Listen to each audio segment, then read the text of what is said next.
నమస్కారం. City morning bulletin కు స్వాగతం. ముందుగా ముఖ్యాంశాలు. డాక్టర్ బిఆర్ అంబేద్కర్ మహాశిల్పం దేశానికే తలమానికం. స్టాట్యూ ఆఫ్ సోషల్ జస్టిస్ ఎందరికో స్ఫూర్తిదాయకమన్న సీఎం జగన్.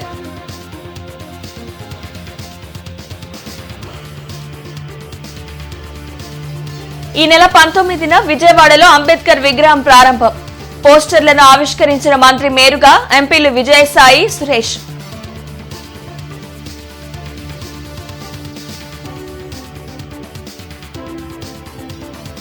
స్కిల్ కేసులో చంద్రబాబు తప్పించుకోలేరు.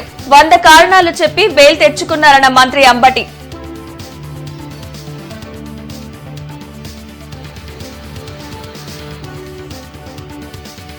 రానున్న ఎన్నికల్లో వైసీపీని సాగనంపేందుకు ప్రజలు సిద్ధంగా ఉన్నారు. తాను పార్టీ మారుతాననేది శుద్ధ అబద్దం. మాజీ ఎమ్మెల్యే ఎరపతినేని వ్యాఖ్యలు.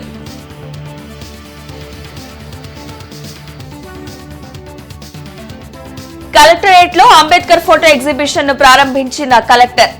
నాటి నేతల గొప్పతనాన్ని నేటి తరానికి తెలియజేయాల్సిన అవసరం ఉందని వెల్లడి.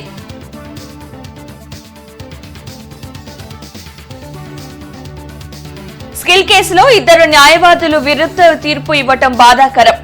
తమకు న్యాయ వ్యవస్థపై నమ్మకం ఉందన్న టీడీపీ నేతలు శ్రావణ్ కుమార్, రాజా మాస్టర్. ఈ నెల 19న విజయవాడలో జరిగే అంబేద్కర్ విగ్రహ ఆవిష్కరణకు ప్రజలు స్వచ్ఛందంగా తరలి రావాలని ముఖ్యమంత్రి వైఎస్ జగన్మోహన్ రెడ్డి కోరారు. 206 అడుగులతో ఏర్పాటు చేసిన రాజ్యాంగ నిర్మాత డాక్టర్ బిఆర్ అంబేద్కర్ మహాశిల్పం రాష్ట్రానికే కాదు దేశానికే తలమానికమని సీఎం జగన్ అన్నారు. స్టాట్యూ ఆఫ్ సోషల్ జస్టిస్ చరిత్రను తిరగరాసేలా మరెందరికో స్ఫూర్తినిస్తుందని తెలిపారు. ఈ నెల 19వ తారీఖున చారిత్రక స్వరాజ్య మైదానంలో ఆవిష్కరించబోతా ఉన్న ఈ విగ్రహం దేశంలోనే కాదు ప్రపంచంలోనే అతిపెద్ద అంబేద్కర్ గారి విగ్రహం ఇది. ఆ మహానుభావుడి ఆకాశమంతటి వ్యక్తిత్వం ఈ దేశ సామాజిక, ఆర్థిక, రాజకీయ, మహిళా చరిత్రలన్నీ కూడా మార్చేలా దాదాపు 100 సంవత్సరాల క్రితమే ఆయన వ్యక్తం చేసిన భావాలు కలకాలం కూడా మన దేశాన్ని ప్రభావితం చేస్తూనే ఖచ్చితంగా ఉంటాయి. 19వ తారీఖున అందరూ కూడా తరలి రావాలని కోరుతా ఉన్నాను. ఆవిష్కరిస్తూ ఉన్న ఈ మహాశిల్పం మన రాష్ట్ర చరిత్రలో సువర్ణాక్షరాలతో నిలిచిపోవడానికి మాత్రమే కాకుండా చరిత్రను తిరగరాసేలా 100 సంవత్సరాల పాటు స్ఫూర్తిని కూడా విగ్రహం ఇస్తూ పోతూ ఉంటుంది. డాక్టర్ బిఆర్ అంబేద్కర్ అందించిన భారత రాజ్యాంగం వల్లే దేశంలోని ప్రతి పౌరుడు స్వేచ్ఛగా తమ హక్కును పొందగలుగుతున్నారని కలెక్టర్ వేణుగోపాల్ రెడ్డి తెలియజేశారు. రాజ్యాంగ నిర్మాత డాక్టర్ బిఆర్ అంబేద్కర్ 125 అడుగుల విగ్రహ ప్రారంభం సందర్భంగా గుంటూరు కలెక్టరేట్లో ఆయన జీవితంపై ఫోటో ఎగ్జిబిషన్ ఏర్పాటు చేశారు. కలెక్టరేట్లో నిర్వహించిన ఈ ఎగ్జిబిషన్ను కలెక్టర్ ఎం వేణుగోపాల్ రెడ్డి ప్రారంభించారు. జేసీ రాజకుమారి, నగరపాలక సంస్థ కమిషనర్ కీర్తి, డిఆర్ఓ, ఇతర ఉన్నతాధికారులు పాల్గొన్నారు. విజయవాడలో నిర్మించిన అంబేద్కర్ విగ్రహం ఆడిటోరియం విశేషాలను ఈ సందర్భంగా వారు వివరించారు. స్వాతంత్రోద్యమంలో పాల్గొన్న నాయకుల గొప్పతనాన్ని నేటి తరానికి తెలియచేయాల్సిన అవసరం ఉందని కలెక్టర్ అన్నారు. సమసమాజ స్థాపన కోసం అంబేద్కర్ చేసిన కృషి మరవలేనిదని తెలిపారు. ఆయన ఒక సామాజికంగా అత్యంత వెనుకబడినటువంటి రోజుల్లో అత్యంత వెనుకబడినటువంటి కుటుంబం నుంచి వచ్చి అనేక డిగ్రీలు అందుకొని వాటితో పాటు ఆయన జీవితాన్ని ఆయన చూసుకోవాలనుకుంటే చాలా ప్రమాణంగా ఆయన చదువులకి మంచి ఉద్యోగం వచ్చేది అప్పట్లో కూడా ఆయన జీవించగలిగి ఉండేవాడు. వాటన్నిటినీ పక్కన పెట్టి స్వాతంత్ర పోరాటంలోకి రావడం, స్వాతంత్ర ఉద్యమంలో ఆయన పాత్ర, స్వాతంత్ర ఉద్యమంలో ఆయన పాత్రతో పాటుగా న్యాయ శాఖలో ఆయనకున్నటువంటి ప్రావీణ్యం చేత న్యాయ శాఖ మంత్రి అవ్వడం స్వాతంత్రం తర్వాత. ఈ రకంగా అనేక కాలాలలో అనేక రకాలైనటువంటి సర్వీసెస్ సమాజానికి ఇచ్చినటువంటి ఒక మహనీయుడు. స్కిల్ డెవలప్మెంట్ కేసులో సుప్రీంకోర్టు తీర్పు చంద్రబాబును తీవ్ర నిరాశకు గురిచేసిందని మంత్రి అంబటి రాంబాబు వ్యాఖ్యానించారు. సీఎం జగన్ను ఓడించే సత్తా లేక ప్రతి ఒక్కరితో చంద్రబాబు పొత్తులు పెట్టుకుంటున్నారని మంత్రి అంబటి రాంబాబు దుయ్యబట్టారు. సత్తెనపల్లిలో ఆయన మీడియాతో మాట్లాడారు. చంద్రబాబు అవినీతి ప్రజలకు అర్థమైందని, Chandrababu, Lokesh white caller criminals అని ఆరోపించారు. దొరకని దొంగల్లా ఇన్నాళ్లు చంద్రబాబు చలామణి అయ్యారని, స్కిల్ కేసులో 371 కోట్లు లూటీ చేసినట్లు ప్రాథమిక ఆధారాలు ఉన్నాయని కోర్టు తెలిపినట్లు చెప్పారు. 100 కారణాలు చెప్పి చంద్రబాబు బెయిల్ తెచ్చుకున్నారని మండిపడ్డారు. అందరూ కావాలి చంద్రబాబు నాయుడు గారికి. ఎవరెవరు కావాలి? పవన్ కళ్యాణ్ కావాలి, బీజేపీ కావాలి, కాంగ్రెస్ కూడా కావాలంట. కాంగ్రెస్తో కూడా కుమ్మక్కవుతాడంట. మరి మీ దుంపలు లేక కాంగ్రెస్ అధ్యక్షుల్ని కాంగ్రెస్ పార్టీ నియమించట్లా, చంద్రబాబు నియమిస్తున్నాడు. అక్కడ ఇక్కడ కూడా చూశారుగా మీరు. అక్కడ ఎవరు నియమించారు, ఇక్కడ ఎవరు నియమించారు అంటే కాంగ్రెస్ పార్టీ చంద్రబాబు నాయుడు గారిని ఏ విధంగా బతికించాలనే ఆలోచన చేసేటటువంటి నిర్ణయాలు తీసుకుంటుంది. ఇవాళ కాంగ్రెస్ కావాలి, బీజేపీ కావాలి, పవన్ కళ్యాణ్ గారు అందరినీ సంకల్లో పెట్టుకోవాలి, మన మీదకి ఫైట్కి రావాలి అనేటువంటి ఆలోచన చేస్తున్నటువంటి ఒక దుర్మార్గమైన రాజకీయవేత్త is a white collar criminal. ఇతనొక్కడే కాదు white collar criminal. Nara Chandrababu Naidu white collar criminal, Lokesh white collar criminal. ఆయనకేమో ఆరోగ్యం బాగోలేదు. జైల్లోకి వెళ్తేనేమో ఆయనకు ఆరోగ్యం బాగోదు, బయట ఉంటే మాత్రం రంకెలేసేటటువంటి కార్యక్రమం. జగన్మోహన్ రెడ్డి గారి మీద రంకెలేస్తాడు, నా మీద రంకెలేస్తాడు, నేను ఆంబోత్ అంటాడు, ఇష్టం వచ్చినట్టుగా మాట్లాడుతుంటాడు. అలాంటి చంద్రబాబు నాయుడు గారు స్కిల్ స్కామ్లో చాలా డైరెక్ట్గా దొరికిపోయినటువంటి సందర్భాన్ని మనం చేస్తున్నాం. చంద్రబాబు నాయుడు గారు పట్టుబడినటువంటి దొంగ. చంద్రబాబు నాయుడు గారు చట్టం నుంచి తప్పించుకుని పారిపోయే ప్రశ్నే లేదు. విచారణ ఎదుర్కోవలసిందే. ఈ విచారణలో చివరికి చంద్రబాబు నాయుడు గారికి శిక్ష తప్పదు. బలమైన సాక్ష్యాధారాలు సేకరించిన తర్వాత మాత్రమే సిఐడి ఈ కేసులన్నింటినీ కూడా విధించింది. రానున్న ఎన్నికల్లో వైసీపీ చాప చుట్టేయడం ఖాయమని మాజీ ఎమ్మెల్యే ఎరపతినేని శ్రీనివాసరావు అన్నారు. జగన్ను ఇంటికి పంపేందుకు 5 కోట్ల మంది ప్రజలు సిద్ధంగా ఉన్నారని చెప్పారు. గుంటూరులో ఎరపతినేని మీడియాతో మాట్లాడారు. అభివృద్ధికి కేరాఫ్గా ఉన్న ఆంధ్రప్రదేశ్ను జగన్ అధికారంలోకి వచ్చాక నాశనం చేశారని మండిపడ్డారు.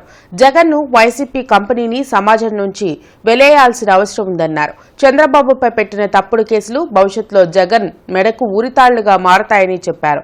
జగన్ టీడీపీలో చేరడం ఎంత నిజమో తాను టీడీపీని వీడడం కూడా అంతే నిజమని ఎరపతినేని అన్నారు. ఈ నెలాఖరులోగా వైసీపీ నుంచి వలసలు ఉంటాయన్నారు. నర్సరావుపేట కేంద్రంగా పల్నాడు జిల్లాను ఏర్పాటు చేశారని, గురజాల కేంద్రంగా పల్నాడు జిల్లా కావాలనేది ప్రజల ఆకాంక్ష అన్నారు. ఆ దిశగా టీడీపీ జనసేన ప్రభుత్వం ఏర్పడిన తర్వాత కృషి చేయనున్నట్లు వివరించారు. చట్ట వ్యతిరేక కార్యకలాపాలకు పాల్పడిన అధికారులు భవిష్యత్తులో మూల్యం చెల్లించుకోక తప్పదన్నారు. జగనన్న వదిలిన బాణం తిరిగి ఎక్కడికి వచ్చిందో ప్రజలు గమనించారని తెలిపారు. టీడీపీ జనసేనల పొత్తును దెబ్బతీసేందుకు వైసీపీ చేస్తున్న కుట్రలను ప్రజలు నమ్మవద్దని కోరారు. ఈరోజు అడ్డంగా రాష్ట్రాన్ని దోచుకుంది మీరు, మైనింగ్ దోచుకుంది మీరు, మీ తమ్ముడికి ఇసుకంతా కట్టబెట్టింది నువ్వు. ఒకప్పుడు స్టాండర్డ్ లెక్కర్ అమ్మేవాళ్ళు తెలుగుదేశం ఉన్నప్పుడు కానీ, గతంలో కాంగ్రెస్ ఉన్నప్పుడు కానీ. ఈరోజు నీ సొంత కంపెనీలు తయారు చేసే లెక్కర్ ప్రజలకు అమ్మితే లక్షలాది మంది చనిపోయారు. ఒక గురజాల నియోజకవర్గంలోనే 100 మందికి పైగా చనిపోయారు. లక్షలాది మంది, దాదాపు 10 లక్షల మంది అవయవాలు చచ్చుబడిపోయి, ప్యాంక్రియాసిస్లు పోయి, లివర్లు పోయి, కిడ్నీలు పోయి, పక్షపాతం వచ్చి మంచాల్లో ఉన్నారు. నేను వచ్చాం. రాష్ట్రంలో పేదవాడు బతికే పరిస్థితి లేకుండా చేశావు.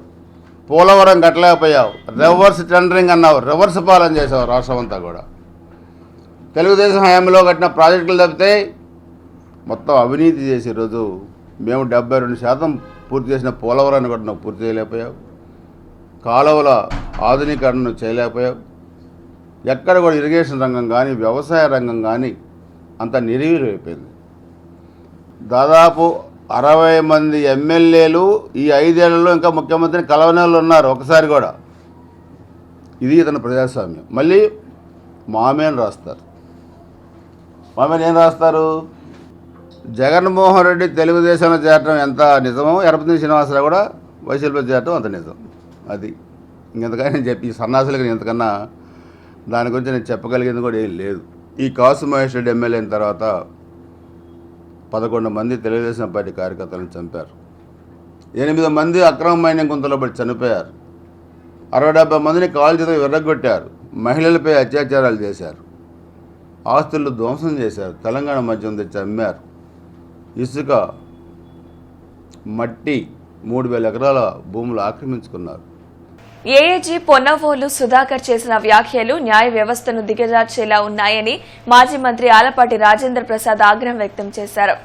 పార్టీ జిల్లా కార్యాలయంలో ఆయన విలేకరులతో మాట్లాడుతూ 17A చట్టంపై సుప్రీంకోర్టు ద్విసభ్య ధర్మాసనం తీర్పుపై అడిషనల్ అడ్వకేట్ పొన్నవోలు మాట్లాడడం సమాజాన్ని తప్పుదోవ పట్టించేలా ఉందన్నారు.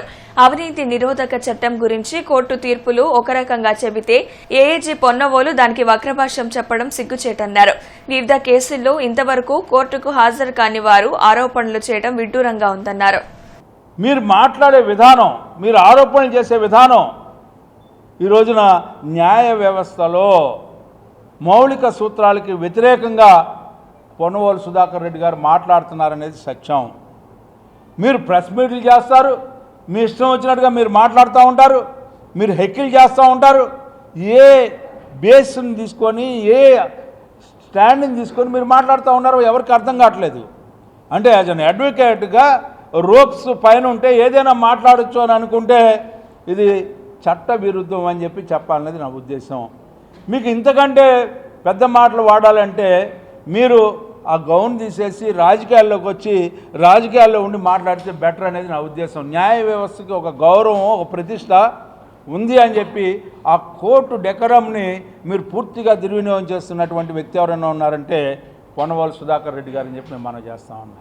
జగనన్న పాలన మైనారిటీ కులాల స్పందన అనే అంశంపై ఆంధ్రప్రదేశ్ ఎడిటర్స్ అసోసియేషన్ ఆధ్వర్యంలో పెన్షనర్స్ హాల్లో రౌండ్ టేబుల్ సమావేశం జరిగింది. ఈ సమావేశంలో పలువురు దళిత, మైనారిటీ, బడుగు, బలహీన వర్గాల ప్రతినిధులు హాజరై ప్రస్తుత అధికార పార్టీ తమ పట్ల తమకు అందిస్తున్న సంక్షేమ పథకాలపై వారు సంతృప్తి వ్యక్తం చేస్తూ సమావేశంలో స్పష్టం చేశారు. ఈ సందర్భంగా మీడియా ప్రతినిధులతో అసోసియేషన్ అధ్యక్షులు కృష్ణంరాజు మాట్లాడుతూ రాష్ట్రంలోని అన్ని ప్రాంతాల్లో మైనార్టీ, బడుగు, బలహీన వర్గాల అభిప్రాయాల సేకరణ కోసం సమావేశం నిర్వహిస్తున్నామన్నారు. ప్రతి సమావేశంలో ప్రస్తుత ముఖ్యమంత్రి జగన్మోహన్ రెడ్డి అందిస్తున్న సంక్షేమ పథకాల వల్ల తమ జీవితాల్లో వెలుగులు నింపుతున్నారని తెలిపారు. అనంతరం ఈ సమావేశంలో పాల్గొన్న మైనార్టీ ప్రతినిధులు గుంటూరు పార్లమెంటు స్థానం మైనార్టీలకు కేటాయిస్తే తామందరం అత్యధిక మెజారిటీతో జగన్ ను గెలిపిస్తామన్నారు. ఒక వక్త అయితే ఇది నిజంగా మైనార్టీలకు ఒక స్వర్ణయుగం లాంటిది అని కూడా అన్నారు. దానికి ఆయన కారణాలు చెబుతూ గతంలో ఎప్పుడూ లేని విధంగా ఆంధ్రప్రదేశ్లో మైనార్టీలకు దాదాపు 29,000 కోట్ల రూపాయల మేరకు నేరుగా లబ్ధి, అంటే నగదు బదిలీ ద్వారా లబ్ధి పొందారు. మన ఈ గుంటూరు నగరంలో లోక్సభ స్థానాన్ని ఒక మైనార్టీ ముస్లింకు కేటాయిస్తే మైనార్టీలందరూ ఆయనకు తోడుగా ఉండి మన జగన్మోహన్ రెడ్డి గారి యొక్క ప్రభుత్వాన్ని వైనాట్ 175 కోసం కృషి చేస్తారని చెప్పి నేను ఈ సభాముఖంగా తెలియజేస్తున్నాను. గుంటూరు పార్లమెంటు సీటు ముస్లిం కమ్యూనిటీకి ఇవ్వాలని నా అభిప్రాయం. ఎప్పుడో 89లో ఇచ్చారు. అప్పటి నుంచి ఇప్పుడు దాకా ఏ ప్రభుత్వం కూడా ఇవ్వలేదు. అందుకని ఈ ప్రభుత్వం ఇస్తే తప్పకుండా గెలిపిస్తామని, మళ్ళీ గుంటూరు పార్లమెంటు వైసీపీ జెండా ఎగరేస్తామని 2004లో గుంటూరు 2004లో హిందూపూర్ నుంచి కర్నల్ నిజాముద్దీన్ గారు ఎంపీ, లాస్ట్ ఎంపీ ఆయనే మాకు. దాని తర్వాత ఇప్పుడు 2009లో ఎంపీ లేరు, ఎవరు వెళ్ళలేదు పార్లమెంట్కి. 14లో వెళ్ళలేదు, 19లో వెళ్ళలేదు, 24లో అయినా ఈ రాజశేఖర రెడ్డి గారు వైఎస్ఆర్సీపీ పార్టీ తరఫు నుంచి గుంటూరు నుంచి ఇస్తే బాగుంటుందని ఆశిస్తున్నాం. బడుగు బలహీన వర్గాలకు రాజ్యాధికారం దక్కాలన్న రాజ్యాంగ నిర్మాత డాక్టర్ బిఆర్ అంబేద్కర్ లక్ష్యాన్ని సాకారం చేసిన ఘనత సీఎం వైఎస్ జగన్మోహన్ రెడ్డికి దక్కుతుందని ఎంపీ విజయసాయిరెడ్డి అన్నారు. విజయవాడ స్వరాజ్ మైదానంలో నిర్మించిన 125 అడుగుల డాక్టర్ బిఆర్ అంబేద్కర్ విగ్రహ ఆవిష్కరణ కార్యక్రమం జనవరి 19న జరగనుంది. సీఎం జగన్ ఈ కార్యక్రమంలో పాల్గొని విగ్రహాన్ని ఆవిష్కరించనున్నారు. దీనికి సంబంధించిన పోస్టర్ను తాడేపల్లిలోని వైసీపీ కేంద్ర కార్యాలయంలో ఎంపీ విజయసాయిరెడ్డి, మంత్రులు మేరుగ నాగార్జున, ఆదిమూలపు సురేష్, ప్రభుత్వ whip Appireddy, MP Suresh, YCP నేతలు డొక్కా, ఇతర నాయకులు పాల్గొన్నారు. అణగారిన వర్గాలకు అంబేద్కర్ నిలువెత్తు రూపమని విజయసాయిరెడ్డి పేర్కొన్నారు. అంబేద్కర్ ఆశయాలను సీఎం జగన్ అమలు చేస్తున్నారని చెప్పారు. సమతా న్యాయ శిల్పాన్ని నెల 19న సీఎం జగన్ ఆవిష్కరిస్తారని, దీనికి అందరూ ఆహ్వానితులే అన్నారు. అంబేద్కర్ విగ్రహం పెడతామని మోసం చేసిన వ్యక్తి చంద్రబాబు అని మంత్రులు మేరుక నాగార్జున, ఆదిమూలపు సురేష్ ఆరోపించారు. గత ప్రభుత్వ పాలనలో బలహీన వర్గాలకు అవమానాలు ఎదురయ్యాయని చెప్పారు. అవినీతి లేని పాలన, పారదర్శకత, జవాబుదారీతనం మా ప్రభుత్వం ఎంచుకున్న ప్రధాన లక్ష్యమని వివరించారు. మనం గతానికి వెళ్ళినట్లయితే 5 సంవత్సరాల క్రితం వైఎస్ఆర్ కాంగ్రెస్ పార్టీ మన జగన్మోహన్ రెడ్డి గారి గౌరవ ముఖ్యమంత్రి శ్రీ జగన్మోహన్ రెడ్డి గారి ఆధ్వర్యంలో అధికారంలోకి వచ్చిన తర్వాత వైఎస్ఆర్ కాంగ్రెస్ పార్టీ ఆయన ఏదైతే ఆశయాలతో ఆ రాజ్యాంగాన్ని రూపొందించారో వాటిని తూచా తప్పకుండా అమలు చేయాలి, బడుగు బలహీన వర్గాలకి ఆయన ఆశించినటువంటి విధంగా న్యాయం చేయాలి అన్నటువంటి తపనతో 4 సంవత్సరాల 8 నెలల కాలం సాగించినటువంటి ఈ పరిపాలన మన జగన్మోహన్ రెడ్డి గారు బాబాసాహెబ్ అంబేద్కర్ గారి విగ్రహాన్ని దేశంలోనే మరెక్కడా లేని విధంగా రూపొందించాలి, భావి తరాలకి ఆకాశమంత ఎత్తున్నటువంటి ఆ సంస్కారవంతుడి విగ్రహాన్ని భావితరాలకు అందించి చిరస్థాయిగా ఈ యొక్క ఆంధ్ర రాష్ట్ర ముఖ్యమంత్రిగా ఆయన కూడా చరిత్ర పుటల్లో నిలిచిపోతారనడంలో సందేహం లేదు. ఆంధ్ర రాష్ట్ర ప్రజలు ఆకాంక్షల మేరకు వాళ్ళు కోరుకున్నటువంటి విధంగా మన గౌరవ ముఖ్యమంత్రి గారు 19వ తారీఖున ఇంచుమించుగా 400 కోట్లు పైచిలుకు వెచ్చించి ఆ దేశంలోనే అతిపెద్ద విగ్రహాన్ని, న్యాయశిల్పం, సమతా న్యాయ శిల్పాన్ని ఈరోజు 19వ తారీఖు ప్రతిష్ఠ చేసుకోవడం అన్నటువంటిది నిజంగా ప్రతి ఒక్క తెలుగువాడికి, ప్రతి ఒక్క ఆంధ్రుడికి గర్వకారణం అని చెప్పుకుంటూ ఈ యొక్క కార్యక్రమానికి ఎవరైతే రావాలని ఆసక్తి చూపిస్తున్నారో వాళ్ళు గతంలో నేను నిన్న 1,00,000 మంది అన్నాను, ఈరోజు 1,50,000 మంది ఆసక్తి కనపరచడం జరిగింది. పేదల పెన్నిది అయినటువంటి జగన్మోహన్ రెడ్డి గారి యొక్క చేతుల మీదుగా బాబాసాహెబ్ అంబేద్కర్ విగ్రహాన్ని 19వ తారీఖున సాయం వేళలో అన్వీల్ చేయడం జరుగుతుంది. మీ అందరికీ తెలుసు, అంబేద్కర్ గారు పూర్తిగా ఆంధ్రప్రదేశ్లో అవమానం చెందినటువంటి అంబేద్కరీయులంతా ఎదురు చూశాం. ఈ అవమానాన్ని తట్టుకోలేక ఎవరు మరలా అంబేద్కర్ గారిని భుజాన వేసుకోగలుగుతారని ఎదురు చూస్తే ఆంధ్రప్రదేశ్లో ఒక మనసున్నటువంటి వ్యక్తి, అంబేద్కర్ భావజాలం కలిగినటువంటి వ్యక్తి, అంబేద్కర్ గారి ఆలోచన విధానం పుణికిపుచ్చుకున్న వ్యక్తి జగన్మోహన్ రెడ్డి గారి రూపేణా ఆంధ్రప్రదేశ్లో మరలా ఈ రాష్ట్రానికి ముఖ్యమంత్రి అవటం, వారు తీసుకున్న గొప్ప నిర్ణయం, సాహసోపేత నిర్ణయం, అంబేద్కర్ గారి భావజాలం విరాజిల్లే విధంగా ఈరోజు ప్రపంచంలోనే ఎక్కడా లేని విధంగా 125 అడుగుల అంబేద్కర్ విగ్రహం ఏర్పాటు చేయడం అభినందనీయమని ఇద్వా ఐడియా వ్యవస్థాపకులు రాజసుందర్ బాబు తెలియజేశారు. అయితే ఈ కార్యక్రమాన్ని రాజ్యాంగ ఆమోద దినోత్సవం అయిన జనవరి 26న ఏర్పాటు చేసుకుంటే బాగుండేదని రాజసుందరబాబు అభిప్రాయపడ్డారు. ఇదిలా ఉంటే విగ్రహావిష్కరణ కార్యక్రమానికి అన్ని వర్గాల ప్రజలు తరలివచ్చేలా రవాణా సౌకర్యాన్ని కల్పించాలని విజ్ఞప్తి చేశారు. అదేవిధంగా విగ్రహ ఏర్పాట్లో కృషి చేసిన పలు సంఘాల నేతలను సత్కరించాలని రాజసుందరబాబు కోరారు. కేంద్రంలో ఒక సంప్రదాయం అనేది ఒకటి కొనసాగుతుంది. కేంద్రంలో ఏ పని తలపెట్టినా వాళ్ళు ప్రతిపక్షాలని, విపక్షాలని, అన్ని రాజకీయ పార్టీలను కూడా పిలుచుకుంటారు ప్రభుత్వం, అక్కడ ఉన్న పాలకులు. అలాగనే ఇక్కడ కూడా అన్ని రాజకీయ పార్టీలను కూడా పిలిచి ఈ కార్యక్రమం జరపాలని చెప్పేసి మేము విజ్ఞప్తి చేస్తున్నాం. మరి ఆంధ్రప్రదేశ్ రాష్ట్రం ఈ రోజున ప్రపంచంలో ప్రసిద్ధి చెందిన రాష్ట్రంగా, గుర్తింపబడిన రాష్ట్రంగా మనం చెప్పుకోవచ్చు. 125 అడుగుల అంబేద్కర్ గారి విగ్రహం అనేది ప్రపంచంలో ఎక్కడ కూడా లేదు, ఇదే మొదటిసారి ఇక్కడ. మరి ఇటువంటి విగ్రహం కోసం ఇద్వా సంఘం 2014 నుంచి కృషి చేసింది. అంబేద్కర్ గారి విగ్రహాన్ని కొండ మీద పెట్టాలని 2010 నుంచే కృషి చేసింది. ఈ క్రమంలో ఎవరైతే ఈ విగ్రహం కోసం పోరాడారో ఆ నాయకులను కూడా, ఆ సంఘాలను కూడా రాష్ట్ర ప్రభుత్వం గౌరవించాలని చెప్పి సవినయంగా మేము విజ్ఞప్తి చేస్తున్నాం. ఎన్ఎస్యుఐ జిల్లా అధ్యక్షులు కరీం నేతృత్వంలో గుంటూరు రోడ్డు దుస్థితిపై వినూత్న నిరసన చేశారు. ఆర్టీసీ బస్టాండ్ సమీపంలో గోతులు పడ్డ రహదారిపై గ్యాస్ స్టవ్ పెట్టి పునుగులు వేసి నిరసన తెలిపారు. నగరంలో గుంతల రోడ్లపై కాంగ్రెస్ పార్టీ విద్యార్థి విభాగం ఎన్ఎస్యుఐ ఆధ్వర్యంలో వినూత్నంగా నిరసన నిర్వహించారు. ఆర్టీసీ బస్టాండ్ మార్గంలో గుంతలు పడిన రోడ్లపై ఆందోళన చేపట్టి ప్రభుత్వానికి వ్యతిరేకంగా నినాదాలు చేశారు. అక్కడే గుంతల్లో గ్యాస్ స్టవ్ పెట్టి గుంట పొంగనాలు వేసి నిరసన తెలిపారు. గుంటూరుని గుంతలూరుగా మార్చిన ఘనత వైసీపీ ప్రభుత్వానికి, జగన్మోహన్ రెడ్డికే దక్కిందని నేతలు ఎద్దేవా చేశారు. 4.5 ఈ రహదారులతో ప్రజలు ఇబ్బందులు పడుతున్నా పాలకులకు పట్టడం లేదన్నారు. వైసీపీ తరపున ఇక్కడ 2 సార్లు గెలిచిన ఎమ్మెల్యే ముస్తఫా రోడ్ల గురించి కనీసం పట్టించుకోవడం లేదని ఆగ్రహం వ్యక్తం చేశారు.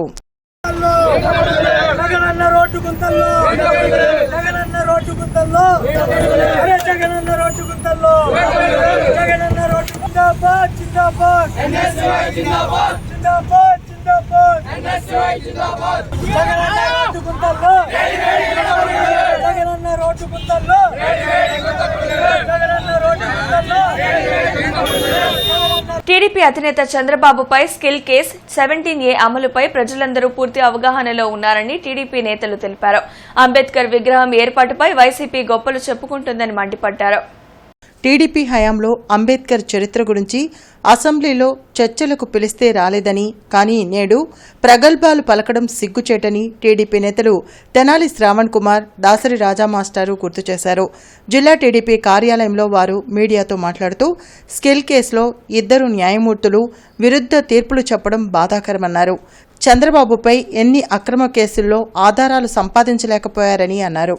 సిఐడి వ్యవస్థ సైతం సీఎం జగన్కి ప్రైవేటు సైన్యంగా పనిచేయడం మానుకోవాలని వారు హితవు పలికారు. ఈ 125 సంవత్సరాల అంబేద్కర్ గారి జయంతి ఉత్సవాల సందర్భంగా ఓ స్పెషల్ డిస్కషన్ కూడా అంబేద్కర్ గారి జీవితం గురించి, ఆయన చేసిన సేవల గురించి, ఎందుకు 125 అడుగుల విగ్రహాన్ని ఏర్పాటు చేయాలనుకున్న ఆంధ్రప్రదేశ్ ప్రభుత్వం అనే అంశం మీద చర్చలు పెడితే బాయ్కాట్ చేసి వెళ్ళిపోయిన వైఎస్ జగన్మోహన్ రెడ్డి గారు, వైఎస్ఆర్ పార్టీ జగన్మోహన్ రెడ్డి గారు ఈరోజు మేము అంబేద్కర్ గారి విగ్రహం పెడుతున్నామని చెప్తున్నారు. జడ్జిలనే సోషల్ మీడియాలో, హైకోర్టు జడ్జిలనే సోషల్ మీడియాలో వేధించిన చరిత్ర వైసీపీ నాయకులు. ఆ జడ్జిమెంటు రావటం వల్ల పెద్దగా ప్రయోజనం కూడా లేదు చంద్రబాబు నాయుడు గారు. ఎందుకంటే ఇప్పటికే అన్ని కేసుల్లో బెయిల్ మీద ఉన్నారు. ఇది రాజ్యాంగబద్ధమైన చర్య కాదా అనే అంశానికి సంబంధించిన విషయం మాత్రమే దానిలో బయటకు వస్తుంది అనేది మేము ఊహించింది. తీర్పులకి మీ ఇష్టం వచ్చిన వ్యాఖ్యానాలని ఆపాదించొద్దు. తీర్పును తీర్పుగా చదివి అందులో ఉన్న అంశాలను తూచా తప్పకుండా, పొల్లు కూడా పోకుండా మాట్లాడటం అనేది చాలా ముఖ్యమైన అంశంగా భావిస్తూ, ఈ కేసులు ఏవి నిలబడే కేసులు కాదు, రోజులు దగ్గర పడినాయి. ఈ గవర్నమెంట్ పడిపోవటం ఖాయం. పెద్ద ఎత్తున మెజార్టీతో తెలుగుదేశం జనసేన ప్రభుత్వం ఏర్పడటం ఖాయం. బాగా చదువుకోవాలా, బాగా న్యాయ వ్యవస్థ పట్ల అవగాహన తెచ్చుకోవాలా. చెట్టు కింద ప్లేడర్ దశ నుంచి ఒక్కసారిగా అడిషనల్ అడ్వకేట్ జనరల్గా ఒక ఉన్నతమైనటువంటి స్థానాన్ని పొందినటువంటి పొన్నవోలు సుధాకర్ రెడ్డి గారు ఇంకా ఆయన మనసంతా, ఆయన బుర్రంతా చెట్టు కింద ప్లేడర్కి ఉండే లక్షణాలే ఉన్నాయి. కానీ ఒక ఎదిగినటువంటి, ఒక ఉన్నతమైన స్థానంలో ఉన్నటువంటి, ఒక మహోన్నతమైనటువంటి పరిస్థితి గురించి మాట్లాడే పరిస్థితిలో ఆయన లేరు. ఆయన మాట్లాడే అంశాలన్నీ కూడా సత్యదూరాలే. సాధారణ ప్రజలు రాజకీయ పక్షాలకు చెందినటువంటి వారు కూడా విషయం హైకోర్టులోనూ సుప్రీంకోర్టులోనూ ఉంది కాబట్టి మనం ఏది పడితే అదే మాట్లాడకూడదు అనే విచక్షణ వీరందరికీ ఉంటే మరి అడిషనల్ అడ్వకేట్ జనరల్గా ఉన్నటువంటి సుధాకర్ రెడ్డి గారు ప్రత్యేకంగా ప్రెస్ మీట్లు పెట్టి వారు మాట్లాడుతున్నటువంటి అంశాలు చాలా దురదృష్టకరం. వారికి వంత పాడుతూ ఉన్నారు సిఐడి ఉద్యోగస్తులు. చంద్ర రాజేశ్వరరావు నగర్ సిపిఐ కాలనీ చౌడవరంలో అమెరికన్ ఆంకాలజీ ఇన్స్టిట్యూట్ ద్వారా క్యాన్సర్ నిర్ధారణ పరీక్షలు ఉచితంగా నిర్వహించారు. ఈ కార్యక్రమాన్ని సిపిఐ నగర కార్యదర్శి కోటా మాల్యాద్రి ప్రారంభించారు. Doctor Soumya, Srinath, American oncology సిబ్బంది ఈ కార్యక్రమంలో పాల్గొన్నారు. శిబిరంలో అనేక మందికి పరీక్షలు నిర్వహించారు. క్యాన్సర్ లక్షణాలు కలిగిన వారికి డాక్టర్లు కౌన్సిలింగ్ ఇచ్చారు. అలాగే శంకర్ కంటి ఆసుపత్రి ద్వారా కంటి చూపు మందగించిన వారికి కూడా పరీక్షలు నిర్వహించడం జరిగింది. అవసరమైన వారికి శంకర్ కంటి ఆసుపత్రి వారు ఆపరేషన్లు చేయించడం జరుగుతోంది. కార్యక్రమంలో సిపిఐ సీనియర్ నాయకులు నూతలపాటి వెంకటేశ్వరరావు, దేవానాయక్, బుజ్జి, సుబ్బారావు, సీను తదితరులు పాల్గొన్నారు.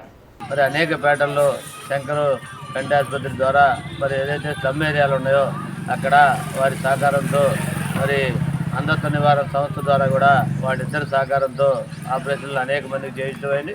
సుమారు మరి 1500-1600 మందికి కంటి ఆపరేషన్లు కూడా చేయించాం. రేపు ఉదయం 10 గంటలకి అశోక్ నగర్ 2వ లైన్లో మరి అక్కడ ఉన్నటువంటి సిపిఐ కార్యాలయం దగ్గర అక్కడ కూడా రేపు పొద్దున మరి శంకర్ కంటి ఆసుపత్రి ద్వారా క్యాంపు నిర్వహిస్తూ ఉన్నాం. నగరంలోని మరి వారంతా కూడా వచ్చి ఆ సౌకర్యాన్ని వినియోగించుకోవాలని, మరి చూపు అన్నిటికంటే ప్రధానమైంది. ఈ కంటి చూపును సరిచేసుకున్న దాంట్లో ప్రజలంతా కూడా రేపు జరిగే క్యాంపును ఉపయోగించుకొని వారి కంటి చూపుల్ని మెరుగుపరచుకోవాల్సిందిగా సిపిఐ మరి ద్వారా కోరుతా ఉన్నాం. బొంగరాలబీడు మహాప్రస్థానం అభివృద్ధి కొరకు దాతలు ముందుకు రావాలని కమిటీ కార్యదర్శి ఎర్లగడ్డ అంకమ్మ చౌదరి పిలుపునిచ్చారు. చెరుకూరి చినమాల కొండయ్య ధర్మపత్ని చెన్నమ్మ, శ్రీనివాసరావు ధర్మపత్ని శ్రీలక్ష్మి 2,01,116 రూపాయల చెక్కును కమిటీ సభ్యులకు అందజేశారు. కార్యక్రమంలో కమిటీ కోశాధికారి లంకా విజయసారథి, కమిటీ సభ్యులు పాల్గొన్నారు. జూట్మిల్ సమీపంలోని చంద్రమౌళీశ్వర స్వామి దేవస్థానంలో సామూహిక రామజపం కార్యక్రమం భక్తి శ్రద్దలతో నిర్వహించారు. భక్తులు పెద్ద సంఖ్యలో పాల్గొని శ్రీరామనామాన్ని కీర్తించారు. అయోధ్యలో రామమందిరం ప్రతిష్ట కార్యక్రమాన్ని పురస్కరించుకుని చంద్రమౌళీశ్వర స్వామి దేవస్థానంలో శ్రీరామనామాన్ని జపించారు. మహిళలంతా సామూహికంగా రామజపం చేశారు.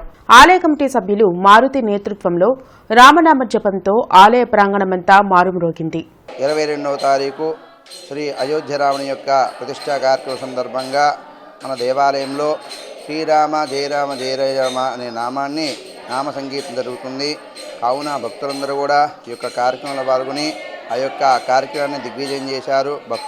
భక్తులందరికీ కూడా యొక్క స్వామి అయోధ్య రాముని యొక్క అనుగ్రహం పొందాలని చెప్పి మనవి చేస్తూ శతమానం భవిష్యరాజు పురుషేంద్రియ ఆయుష్యవే స్వామివారి యొక్క అయోధ్య రాముని యొక్క అక్షతలు కూడా మన దేవాలయంలో వచ్చి ఉన్నాయి.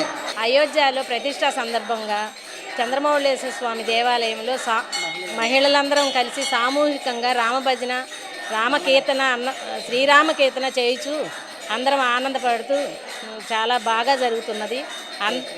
జై శ్రీరామ్. విజయవాడలో ఈ నెల 19న జరగనున్న అంబేద్కర్ స్మృతి వనం ప్రారంభోత్సవ కార్యక్రమాన్ని జయప్రదం చేయాలని దళిత ప్రజా సంఘాల నాయకులు పిలుపునిచ్చారు.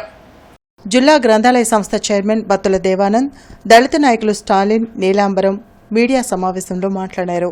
దేశం గర్వించే విధంగా విజయవాడలో సీఎం జగన్మోహన్ రెడ్డి అంబేద్కర్ స్మృతివనాన్ని ఏర్పాటు చేశారని, ప్రజలు పెద్ద ఎత్తున తరలివచ్చి కార్యక్రమాన్ని జయప్రదం చేయాలని వారు ఆకాంక్షించారు. మేడద బాబురావు, సాంబయ్య తదితరులు ఈ సమావేశంలో పాల్గొన్నారు. రేపు 19వ తారీఖు దేశం మొత్తం ఆంధ్రప్రదేశ్ వైపు చూసే విధంగా రేపు 19వ తారీఖు ఆవిష్కరణ కార్యక్రమం జరగబోతుంది. కనుక ఒక బడుగు బలహీన దళిత వర్గాలే కాకుండా నిమ్మ జాతికి సంబంధించిన ప్రతి ఒక్కళ్ళు ఈ కార్యక్రమంలో పాల్గొని మన రాష్ట్రం యొక్క ఆవశ్యకతను, డాక్టర్ బిఆర్ అంబేద్కర్ గారి యొక్క ఆదర్శాన్ని, ఈ ప్రపంచ ఆశయాల్ని, ఆదర్శాన్ని ఈ ప్రపంచానికి సాటే విధంగా ప్రతి ఒక్కళ్ళు పాల్గొని ఈ కార్యక్రమాన్ని జయప్రదం చేయవలసిందిగా వైఎస్ఆర్సీపీ తరఫున వచ్చి దాన్ని ఉత్సవాలుగా మనం జరుపుకోవాల్సిన అవసరం ఉంది. ఈరోజు దళిత ప్రజా సంఘాలందరం కూడా దాన్ని రేపు 28వ తారీఖు జయప్రదం చేయడానికి మేము ఏర్పాటు చేయడం జరిగింది. మీకు ఎవరన్నా 19వ తారీఖు చేయడం జరిగింది. ఎవరన్నా వెహికల్స్ లేకపోతే ఇక్కడ మీరు అరణాలపేట వస్తే దానికి వెహికల్స్ కూడా ఏర్పాటు చేశాము. మీ అందరూ కూడా రావాల్సిన అవసరం ఉంది. హ్యుండై క్రెటా నూతన మోడల్ కారును మార్కెట్లోకి విడుదల చేశారు. Guntur Kushalava motors sales manager Usman Baig, Mangalagiri SBI regional manager Pasumarthi Visweswararao నూతన కారును ప్రారంభించారు. అధునాతన హంగులతో కొనుగోలుదారులకు నచ్చేలా కారును రూపొందించినట్లు సేల్స్ మేనేజర్ ఉస్మాన్ బేగ్ తెలియజేశారు. క్రెటా అప్గ్రేడెడ్ వెర్షన్ని లాంచ్ చేయడం చాలా ఆనందంగా ఉంది. ఆల్రెడీ మీ అందరికీ తెలుసు క్రెటా అనేది చాలా సక్సెస్ఫుల్ వెహికల్. ఇప్పుడు వీళ్ళు ఇంకా అప్గ్రేడ్ చేసి ఇంకా సక్సెస్ఫుల్ సాధించడానికి కొత్త వెర్షన్ని మార్కెట్లో తీసుకొచ్చారు. దాంతోపాటు స్టేట్ బ్యాంక్ ఆఫ్ ఇండియా తరఫున ఈ సత్వరమే ఈ క్రెటా కారు కొనుక్కోవడానికి లోన్స్ ఇస్తామని అందరికీ తెలియజేస్తున్నాను. Already this a trendsetter car. So ఇది న్యూ వర్షన్తో ఇంకా trend set new benchmarks create చేయొద్దని చెప్పి ఎక్స్పెక్ట్ చేస్తున్నాం. ఆల్రెడీ చేసింది అండి గ్యారంటీగా. సో మ్యాక్సిమం క్రెటా ఇది సక్సెస్ మోడల్. సో ఇంకా సక్సెస్ అయింది. బృందావన్ గార్డెన్స్ శ్రీ వెంకటేశ్వర స్వామి వారి దేవాలయ ప్రాంగణం అన్నమయ్య కళా వేదికపై కేఆర్కే ఈవెంట్స్ ఆధ్వర్యంలో ఎన్టీఆర్ కళా పరిషత్ నిర్వహణలో 19వ నాటకోత్సవాలు వైభవంగా ప్రారంభించారు. ఆలయ కమిటీ సహాయ కార్యదర్శులు ఉట్టుకూరి నాగేశ్వరరావు, పి ప్రభాకర్ రావు, కళా సౌద అధ్యక్షులు బి అశోక్ జ్యోతి ప్రజ్వలన చేసి కార్యక్రమాన్ని ప్రారంభించారు. టీజీవీ కళాక్షేత్రం కర్నూలు వారిచే పల్లేటి కులశేఖర్ రచనకు పత్తి ఓబుల్లయ్య దర్శకత్వం వహించిన శ్రీకృష్ణ కమలపాలిక పద్య నాటక ప్రదర్శన ప్రేక్షకులను ఆకట్టుకుంది. కార్యక్రమాన్ని నిర్వాహకులు రామకృష్ణ ప్రసాద్ పర్యవేక్షించారు.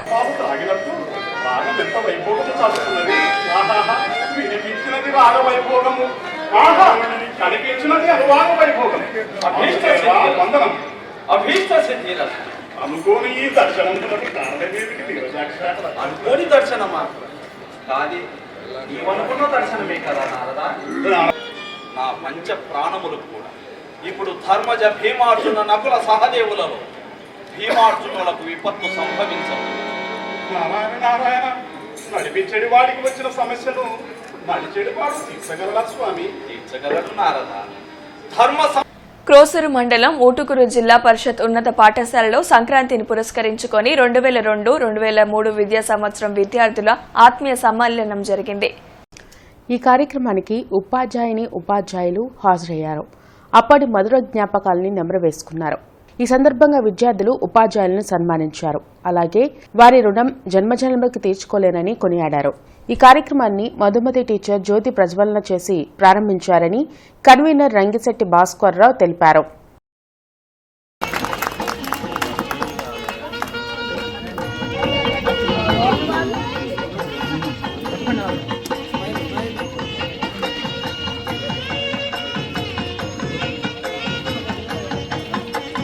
అక్కడ ఉన్న ప్రదేశాల మొత్తాన్ని చూపించి ఇదేంటి అని చెప్పేసి 3 రోజులు కూర్చోబెట్టినాము. ఈ విధంగా చదివితే నీకు గుర్తుంటాయి. నువ్వు ఏదైనా సరే చదవాలి, మైండ్లో మెమరీలో ఉంచుకోవాలనుకుంటే. స్వచ్ఛ సర్వేక్షణలో గుంటూరు నగరానికి అత్యుత్తమ ర్యాంకు వచ్చిన సందర్భంగా కమిషనర్ కీర్తి, ఇతర అధికారులు కలెక్టర్ వేణుగోపాల్ రెడ్డితో కలిసి ర్యాంక్ మెమోరెంట్ను ప్రదర్శించారు. ఈ సందర్భంగా కలెక్టర్ మాట్లాడుతూ స్వచ్ఛ సర్వేక్షణ్ 2023లో గుంటూరు నగరపాలక సంస్థ చరిత్రలో ఎన్నడూ లేని విధంగా జాతీయ స్థాయిలో అత్యుత్తమ ర్యాంకులు సాధించడం అభినందనీయమన్నారు. ఈ కార్యక్రమంలో డిప్యూటీ కమిషనర్లు CH Srinivas, B Srinivasarao, SC Sundarramireddy, city planner Pradeep Kumar తదితరులు పాల్గొన్నారు. తూర్పు నియోజకవర్గంలోని 53 6 డివిజన్లలో ఉన్న 35వ సచివాలయం యూపీహెచ్సీ నందు మరియు వెంగళరావు నగర్ 154వ సచివాలయంలో నిర్వహించిన జగనన్న ఆరోగ్య సురక్ష కార్యక్రమంలో తూర్పు సమన్వయకర్త నూరి ఫాతిమా పాల్గొని వైద్య శిబిరాలను సందర్శించారు. ఈ సందర్భంగా ఆమె మాట్లాడుతూ రాష్ట్ర ప్రభుత్వం ప్రతిష్టాత్మకంగా చేపట్టిన జగనన్న ఆరోగ్య సురక్ష తొలి, 2వ విడత కార్యక్రమాలకు విశేష స్పందన లభిస్తుందని, ప్రతి పేదవానికి వైద్యాన్ని చేరువ చేసిన ఘనత సీఎం వైఎస్ జగన్మోహన్ రెడ్డికి దక్కుతుందని, ఈ కార్యక్రమంలో 53వ డివిజన్ కార్పొరేటర్ దూపాటి వంశీ, 6వ వార్డు ఇన్ఛార్జ్ జఫర్ ఖాన్ తదితరులు పాల్గొన్నారు. కమిషనర్ కీర్తి నగరపాలక సంస్థ కౌన్సిల్ సమావేశ మందిరంలో ఎన్నికల సంఘం గుర్తింపు పొందిన రాజకీయ పార్టీల ప్రతినిధులతో ఓటర్ల జాబితా స్పెషల్ సమ్మరీ రివిజన్ 2024పై ప్రత్యేక సమావేశాన్ని నిర్వహించారు. ఈ సందర్భంగా కమిషనర్ మాట్లాడుతూ భారత ఎన్నికల కమిషన్ మార్గదర్శకాలకు అనుగుణంగా పోలింగ్ కేంద్రాల్లో మౌలిక వసతుల కల్పనకు చర్యలు తీసుకుంటామని తెలిపారు. ఈ కార్యక్రమంలో పశ్చిమ నియోజకవర్గ ఈఆర్ఓ అదనపు కమిషనర్ కె లక్ష్మి, శివజ్యోతి, ఏఈఆర్ఓలు సిహెచ్ శ్రీనివాస్, బి శ్రీనివాసరావు, వివిధ రాజకీయ పార్టీల ప్రతినిధులు తదితరులు పాల్గొన్నారు. ఈ వార్తలు ఇంతటితో సమాప్తం. నమస్కారం.